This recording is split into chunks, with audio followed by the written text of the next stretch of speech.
There are way too many new manga coming out in November. Let's go ahead and talk about them.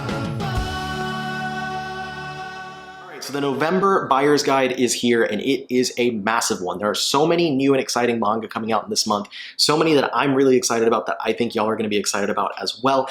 As always, let me cover a couple of things before we jump into talking about the manga themselves. Number one, the release dates that I'm going with are the official dates from the publishers and distributors. Some of these will get delayed, some of them will come out earlier than their official date. It's just the way it is, always has been, always will be. Number two, I'm not covering every single new release in these videos. I only cover what I call notable new releases. Now, notable new releases typically are like newly debuting series, so new volume ones, new single volume releases, special editions, I'll cover box sets, and I try to cover as many final volumes as I can. This video, I'm skimping out on the final volumes just because of how many new debuting titles there are this month. So I apologize that I didn't get a comprehensive list of final volumes this month, but I did my best. I didn't want the video to be that long. Now, the reason that I don't cover every single new release in these videos is because the focus of these is not to go over every single thing that's coming out, because for the newest volume of the popular shonen or seinen title that you've been collecting, you probably know that that new volume's coming out. The point of these videos is that for you viewers, I am presenting these things that you might otherwise have missed out on. These new titles that could be your new favorite series, I'm trying to present them to you so that you can know that they are coming out, because it's very easy with how many new series come out every single month. It's very easy to miss out on stuff. So that's why I do these videos the way that I do. And with that, if you are on Twitter, you can follow me over at OmniCollector. And if you get anything that I mentioned in this video, because I mentioned it here that you wouldn't have gotten otherwise, it helps out a lot if when you get it, you post a picture, tag me, tag the publisher. It helps me and it goes a long way. Anyway, let's jump into the new books because there's so much to cover. Starting off with stuff coming out on the 7th of November. First book from Dark Horse comes Hellsing Volume 1, the second edition. So Dark Horse is reprinting Hellsing in these new paperback editions that are using the updated translations from the deluxe hardcovers. These are great if you've wanted to collect Hellsing, but you don't necessarily want to have these giant hardcovers. They're releasing the entire 10-volume series again in the standard paperbacks, and they're coming out pretty quickly. I think we already have release dates up through volume 8, and I would imagine they wrap everything up sometime early 2025, if not late 2024. So yeah, Hellsing's fantastic. If you've never owned it, you've been waiting to try and get the paperbacks, there you go.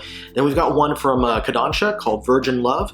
This one follows Shoko, who is successful, well-liked, and beautiful, but she's haunted by the fact that she's still a virgin. She has no dating experience, so she decides to sign up for Love House, a program where 6 singles live under the same roof to see if they can find romance. Will she find love, or will her first heartbreak lead her to want a life without it? Then we've got one coming from DMP, Digital Manga Publishing.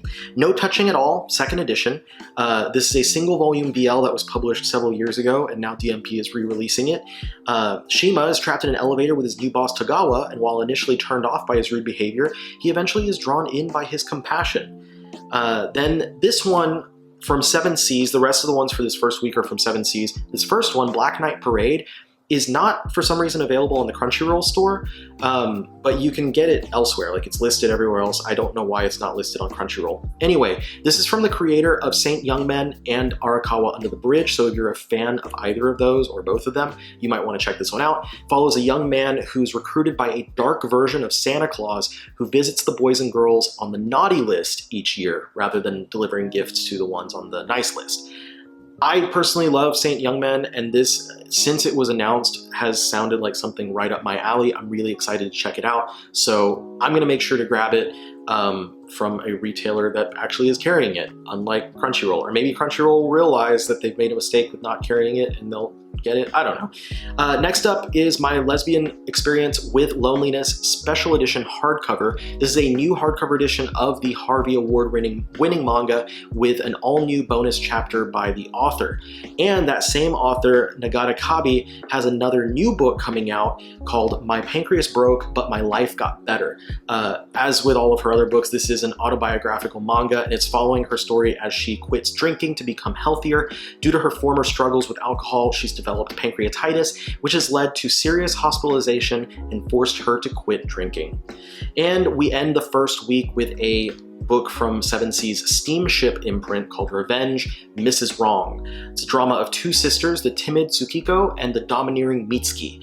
Tsukiko does anything for Mitsuki, but one day she's decided that she's had enough and decides to take something for herself when she falls into bed with Mitsuki's fiancé. Scandalous. Now, moving into the 14th, we start off this week with Sakura Saku, the newest series from Viz Media's Shoujo Beat line. From the creator of Aoharu Ride, follows Saku, who's saved by a boy on a train and has never been able to thank him. Fortunately, she meets a boy that turns out to be his brother, who helps to set her up to be able to deliver a thank you letter to the boy that saved her. This meet cute starts the romance of the series. Then from Sublime, we have Love Nest Second, which is a BL sequel to the first Love Nest series. So if you enjoyed that one, you might want to make sure you pick up Love Nest Second. And then over at Tokyo Pop, we have Lullaby of the Dawn. This one follows Elva, a Kanagi, a warrior priest chosen to protect their island. While he has unaging youth, he also has black-stained limbs that are proof of a corruption that's slowly taking his life. One day he meets a boy named Alto, who swears to free him from his cursed fate. Years later, Alto has grown into a young man and is still devoted to Elva, and his presence seems to be healing Elva of his corruption. Next up from Eyes Press, we get the Star Seekers. In this world, idols use magic, and Star One is an ordinary boy band without magic. Things are going poorly for them when all of a sudden an attack puts their lives in danger during a live performance, and this unleashes leader Soul's newfound abilities. Next up, one from Kuma. This is the Ruthless Commander and his reincarnated warhorse. I think I've covered this at least once before, but it gets delayed, as many things from Kuma and Denpa do. A Japanese man is teleported into Japan's warring era, reincarnated as a horse. He runs into a human fighting off bears and decides to rescue him, after which the human decides to make him his new warhorse. The rest of the books from this second week are all going to be from 7C's, starting off with 365 Days to the Wedding. This is from the creator of The World Only God Knows and is the inspiration of the live-action drama Map of the Wedding. The JTC travel agency is looking to send someone to manage a new branch in Irkutsk. I apologize if I mispronounced that. But Ohara and Honjoji both would rather stay in Tokyo.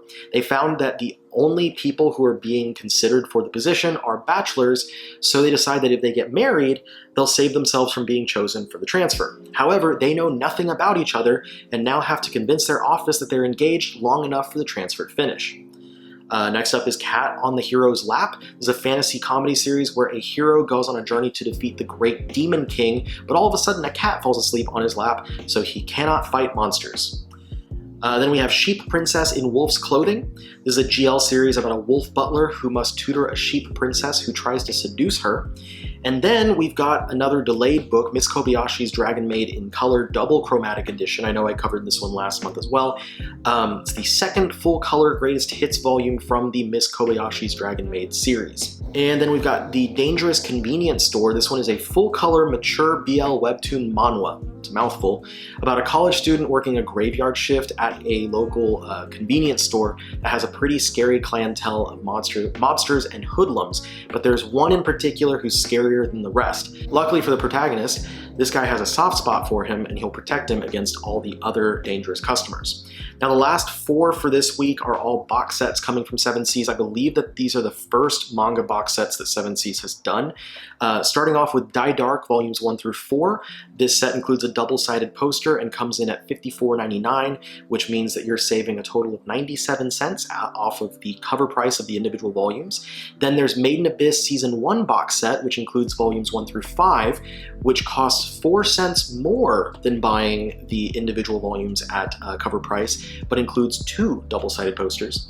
And then there's the Ancient Magus Bride Season 1 box set, which collects volumes 1 through 9 and costs $119.99, which is $3.08 more than buying the individual 9 volumes, and it includes 2 double-sided posters. And the last one is really different, which is why I saved it for last, and that is the Orange Complete Series box set, coming in at a cost of $79.99. Now the reason this one is different is because whereas when 7 Seas released the volumes of Orange on their own, the original 5-volume series was collected into 2 volumes. This box set includes those 5 volumes individually instead of as the 2 compilation volumes, plus the 2 spin-off series that followed. So it's 7 volumes in total, and it's the first time that you can get the original 5-volume series in the single volume format. And it comes with 8 postcards. So if you were to buy the 2 thicker volumes that have been released by 7 Seas already, as well as the 2 individual volumes for the spin-offs, you would save $13.03 as opposed to buying the box set. But the box set is a little bit different in that, like I said, it does contain these volumes in single volume format for the first time ever in English. So if you prefer the single volumes, this might be the way to go for you. Now, before we move on to the 21st, quick message from our sponsor, Walt's Comic Shop in Berlin, Germany. Now, us in the US, we have tons of options for purchasing our manga. We can go to Crunchyroll Store, Amazon, Barnes & Noble, Books A Million. I've been buying a lot of my stuff since the closure of Right Stuff Anime from InStockTrades.com, which is also where I buy a lot of comics and stuff. But if you're in the EU, you don't have as many options. Walt's Comic Shop is a great option for you though. They have fantastic customer service, great prices, great pre-orders, and a really large selection of not just manga, but also Western comics and European comics. So if you want to dip your toes into that stuff, those are available for you as well. And if it's your first time ordering from Walt's Comic Shop, you can get free shipping on your first order of €40 or more by using the code TheOmnibusCollector. Now they do have a brick and mortar shop as well in Berlin, Germany, so if you're around the area, you can pop your head in and let them know that the Omnibus Collector sent you. Say hi, I'm sure they'd appreciate it. But otherwise, anywhere in the EU, you can order from them online, and they have fantastic and quick shipping services. So again, that's waltzcomicshop.com. Check them out and use that code, the Omnibus Collector, for free shipping on your first order of €40 or more. Now, moving into the third week, the 21st has a ton of new stuff to cover, so let's jump on in. Starting off from Kodansha, we have Origin from Boichi, the creator of many things, but most popularly right now probably known as the artist from Dr. Stone. This series takes place in Tokyo in 2048, where the Eurasian Railroad connects the Northern Hemisphere and brings all kinds of crime to Japan. Killers leave bodies mutilated in unthinkable ways. However, one man called Origin stalks those criminals and is not what he seems. So fans of Boichi, myself included, you're going to want to get this one. I know a lot of us are hoping for physical editions of Sunken Rock at some point, but at least we got Origin for now. We can keep hoping for Sunken Rock at some point. Next, from the Viz signature line, we have Takopi's Original Sin. This is coming from the same creator as Ichinose Family Secret, so if you're a fan of the Ichinose Family Secret series that's been in Weekly Shonen Jump, you might want to grab this one. It follows the alien Takopi, who has come to Earth to spread happiness. However, when he attempts to help depressed 4th grader Shizuka, he only brings about mayhem and death. What is the secret Takopi can't remember, and what must he sacrifice to help Shizuka and her friends? I'm really looking forward to this one, and it's a single volume release. It was 2 volumes in Japan. They compiled it into 1 for the English release, and I really like when they do that. Next up from Udon is Team Phoenix. If you're a fan of Osamu Tezuka, this one's going to be for you, as it combines multiple popular characters from Tezuka's titles, and they're brought together into a space opera where Princess Knight leads a rebellion against the Robot Alliance. Sounds pretty fun. Next up, we have Osamu Dazai's No Longer Human from Tuttle Publishing. Yes, another manga retelling of the legendary novel. This one is going to be a little bit more of a generic retelling adaptation of the book, and is significantly shorter than either Ito's or Furuya's books, as this one comes in at less than 200 pages. Tuttle's books are often meant to kind of be more educational in nature, and this is one of their many classics turned manga that they've published. Next up from Rocket Ship Entertainment comes Live Forever. This one comes from a Mexican artist who is living in Japan. It's a supernatural thriller that follows a teenager trying to look for the formula for eternal life. Next, a couple of big ones coming from Dark Horse this week. Berserk hardcover volume 14. This contains volumes 40, 41, and the guidebook. And this is the final hardcover to collect material directly created by Kentaro Miura himself, as volumes 42 and onward are material published after his death. So this is kind of a memorial book of in a way, getting those last bits of material that he did. And it's going to be the last of these hardcovers that we get for a while, because volume 15 will wind up collecting 42, 43, and 44. 42 was released a couple months ago in Japan, does not have an English release date yet, and we only have one chapter so far of material that will be collected in 43. So it's going to be a little while before we get the 15th hardcover, so this one's going to be the last one for a bit. Next is a really exciting one, Innocent Omnibus Volume 1. It collects the first 3 volumes of 9 from Shinichi Sakamoto's historical fiction series, which follows the life of Charles-Henri Sanson. I apologize for mispronouncing, I'm not good with French. But Charles-Henri is known as the Gentleman of Paris, who performed nearly 3,000 beheadings in the 18th century France. Sanson must take up his father's mantle as the royal executioner of Paris, but is conflicted between wanting to honor his family and rebelling against the long-standing practice. He decides that he will follow after his father, but vows that he will be the last executioner. Now, Innocent was followed by a sequel series, Innocent Rouge, and Innocent Rouge had 12 total volumes, so once this one wraps up with its 3 omnibus, we should get 4 omnibus for Innocent Rouge. From a conversation that I did have with Carl Horn, who's kind of the lead of Dark Horse's entire manga department, he said that Innocent Rouge is inevitable, so to me that means once this wraps up, we will get Innocent Rouge.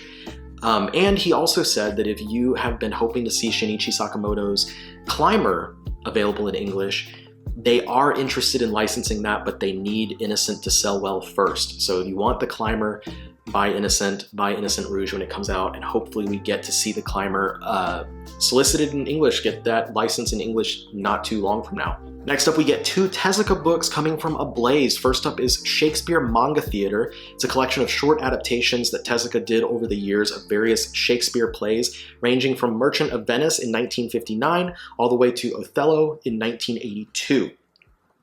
And then they've also got 100 Tales, which is Tezuka's adaptation of Faust as a samurai period piece. So these are just the first 2 Tezuka books that are coming from Ablaze. They do have at least one more in the pipeline coming out next year, and hopefully they'll be releasing more Tezuka works as time goes on.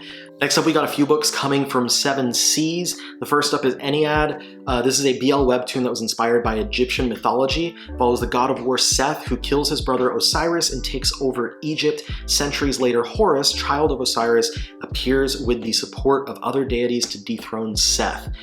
There is a hardcover and a paperback version coming out for this one, and the hardcover is going to be the mature version, so I guess the paperback is going to be censored. Next up, we have Lonely Castle in the Mirror. This is based on the novel with an anime film.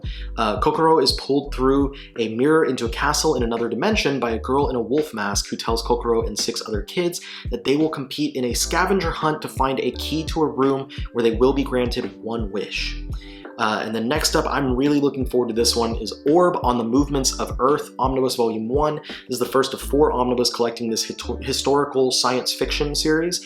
Follows Rafal, who is to enter university to study theology, but instead, because he values reason above all else, his studies lead him to the conclusion that the Earth orbits the Sun, which unfortunately also puts him into the hands of the Inquisition. A decade later, Watch Guild members Oxy and Gras find hidden secrets of the universe left behind by Rafal. Then we've got from Yen Press, the rest of the ones for this week are coming from Yen Press. 15 Minutes Before We Really Date. This one follows 2 longtime friends whom everyone assumes are already dating, who decide that maybe they actually should try dating each other. And then we've got Higurashi When They Cry Go Anthology. This anthology story collection wraps up Higurashi Go after volumes 1 and 2 that came out recently. And then we've got Kiss the Scars of the Girls. It's a vampire GL series where young girls are assigned a big sister on their 14th birthday who will teach them how to hunt and feed on humans. The sisters, relying on each other, creates a deep familial relationship which could possibly evolve into something more. Next up, we get Lord Hades' Ruthless Marriage. The description of this one was pretty comedic in nature, so I what I was able to gather about like what the plot actually is, it seems like Hades has been shot in the face by one of Eros's arrows and has fallen in love with someone. So it looks like it's going to be a fantasy romantic comedy.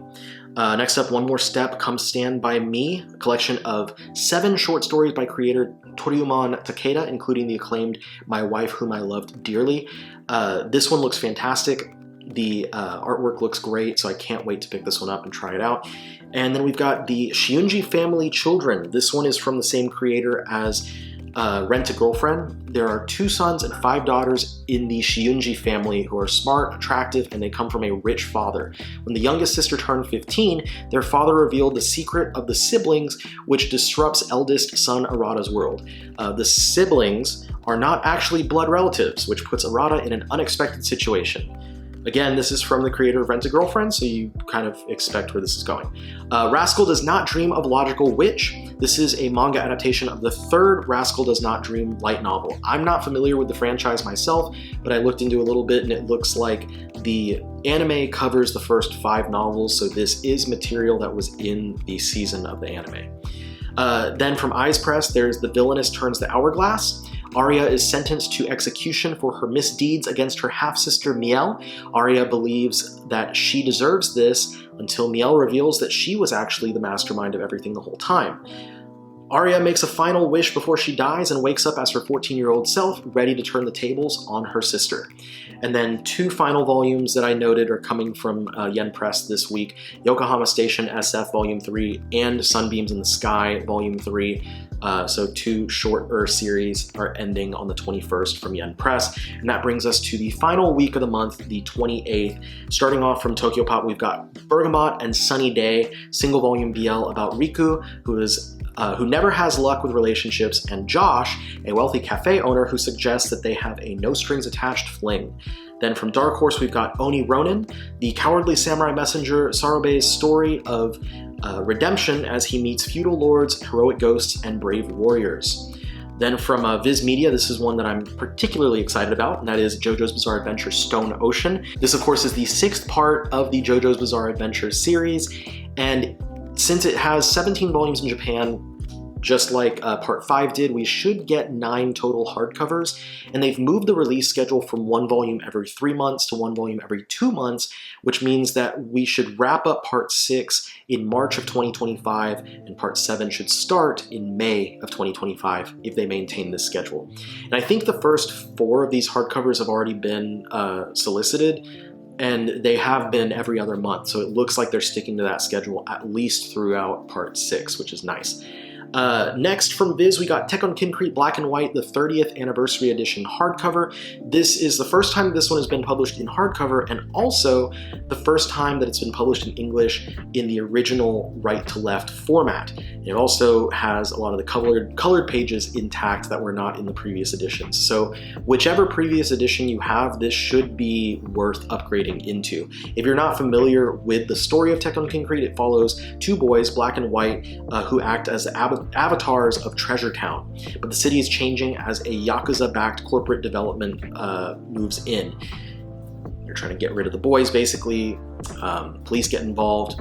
It's a good book. There's a great movie adaptation as well. If you've never seen that, I recommend it. Or just pick up the manga, because it's great. Anything from Taiyo Matsumoto is great, actually. Anyway, moving on, we've got a couple things coming from Kodansha as well in this final week. Cells at Work Omnibus Volume 1 collects the first 3 volumes of the 6-volume original Cells at Work series. If you're unfamiliar with Cells at Work, it's like Osmosis Jones or Magic School Bus, but it's a shonen series, and it very much feels like a shonen series. It's a lot of fun. I really enjoy it. If you haven't picked it up before, the omnibus edition is going to be a great way to check it out.